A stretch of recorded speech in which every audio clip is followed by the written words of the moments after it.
Hello, with me again, Sabrina, with another new topic called Individual Area Sensory Integration or ASI Intervention.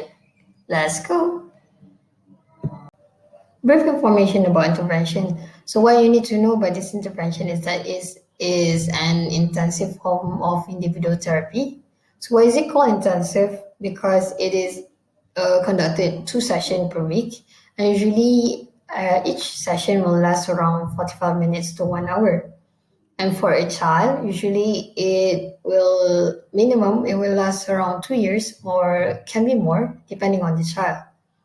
So what you need to remember is that this intervention is not to cure autism, not to cure any kind of special needs condition, but it is done to improve sentence so that it can interpret and use sensory information functionally. So it improved the ability of the brain to receive information from stimuli and to organize the information, and then we use the information to achieve goal. So, and then later on, we can make use of the information and then to generalize it to environment. So this intervention focus on sensory processing, particularly proximal senses. So proximal senses are vestibular, proprioceptive, and tactile. So Iris is not saying that the vision, the hearing, the olfactory is not important, but usually these three will be more dominant once child's mature. And then the reason why Iris using proximal focus more on proximal senses is because it's more dominant in child's early life interaction. Iris stated that nervous system that impair function might be remediable or treated as long as they are still young. So the reason why I stated this is because of her approach related to brain plasticity. So this part I will explain more at the end of this presentation.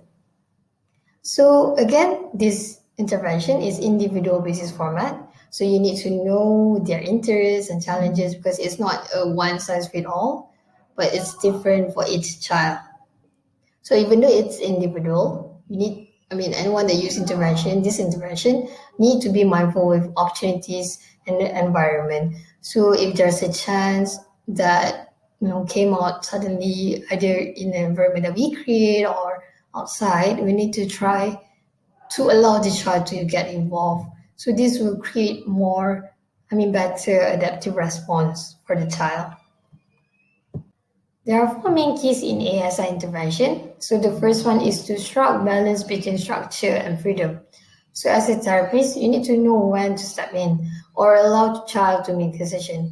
So for instance, if you are doing activity, transferring colorful Play-Doh using tongue, you can step in terms of correcting their graphs, like to use tripographs.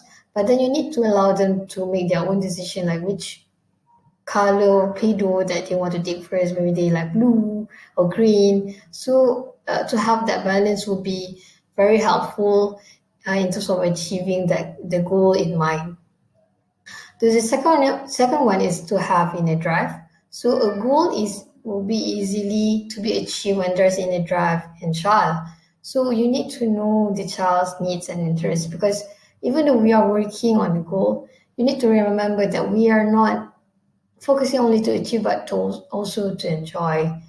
Okay, so when the child enjoy, the task itself will be more meaningful for them. The third key is active participation. So when you're creating a task, you need to remember it should be not too easy and not too hard. So to get the right level of complexity, because we don't want the child to feel threatened by a task in a way that he or she tends to escape from the test, but it's still challenging for them. And lastly is setting. So you need to remember that usually a child will receive sensory information from environment. So a sensory enriched environment will be helpful for them. And if the environment itself allow for self-exploration, that will be more helpful for the child. The foundation of ASI intervention is based on neurological based concept. So what Iris touched on this concept, there are three things. which are the first one is sensory support for development and brain function. Second one is neuroplasticity. And last one is the CNS organization. Let us start with sensory support for development and brain function. So let me quote a sentence from the book. Without adequate inflow of sensations, brain create own inputs. So this is where distorted stimuli start coming and then hallucination happen. So from this sentence itself, it shows that it is important for a child, for a person to continuously receive information from surrounding.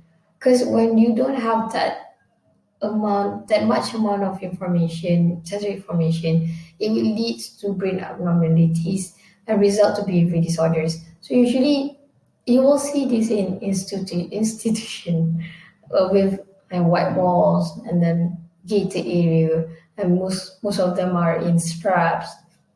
So they are not exposed to sensory information. So this will affect their brain functioning in a way. So what about too much stimulation? So too much stimulation also can be dangerous because it creates stress, and of course stress will affect the brain development.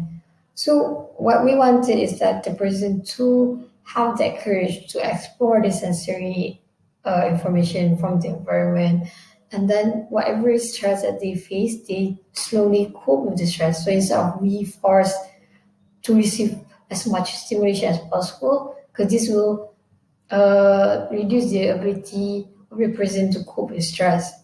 So you need to remember that we cannot force them to receive information, but they actually select the sensation that they feel that are useful at that time and organize the information so that they can achieve their goal. So for example, like learning to ride a bike, right?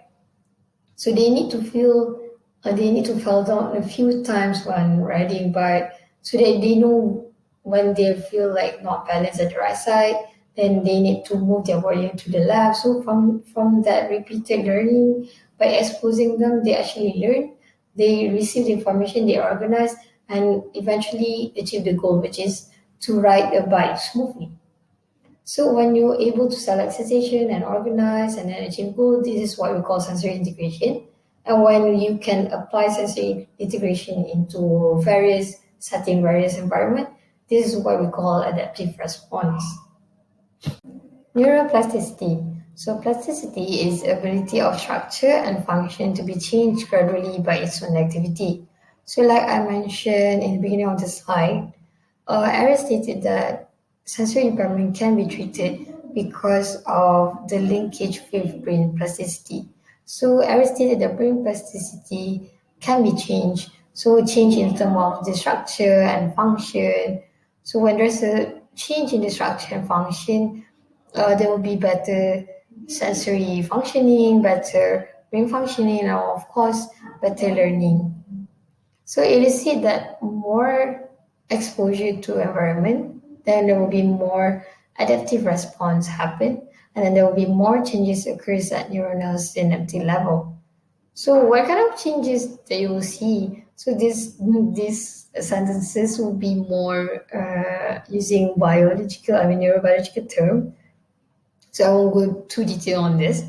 So there will be more than red branching, synaptic connection, synaptic efficiency, and size of brain tissue. So what I understand from this changes in this structure is that there will be more information coming in and then more information connected between neurons that it will be received much faster, much better in the brain. Hence, when they receive in the brain, then to be better learning, better sensory functioning as well. So again, remember that continuous exposure to meaningful and challenging environment will lead to better brain plasticity. The last part is the CNS organization.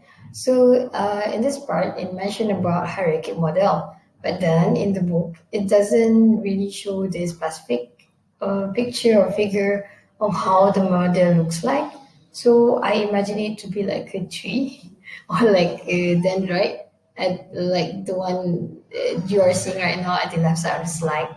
So what it mentioned is that there are it is okay, there is a label into three parts. The top part is the cerebral hemisphere, the lowest part is the spinal cord, and the part in the middle is the brainstem. So it mentioned that the higher part, the cerebral hemisphere, will focus more on specialized information. So the work of the what the top part will focus on is to demand lower cortex to ignore any unimportant stimuli. So maybe the sound of aircon or maybe like a shine of light that is not important at the time. And then for the lower level, it focuses on filtering and refining sensory information before it is really upwards, really the message upwards. So what CNS organization related to ARIS intervention is that it mentioned it focused on the lower part, which is the critical aspect of sensory integration, because that is where the vestibular and somatosensory processing is located at. Ding ding ding! Is the end of the slide. I'd like to say thank you for listening to my presentation until the end. And if you need more detailed information, please refer back to Occupational Therapy for Children book, which is written by Case Me for Brain. Bye bye.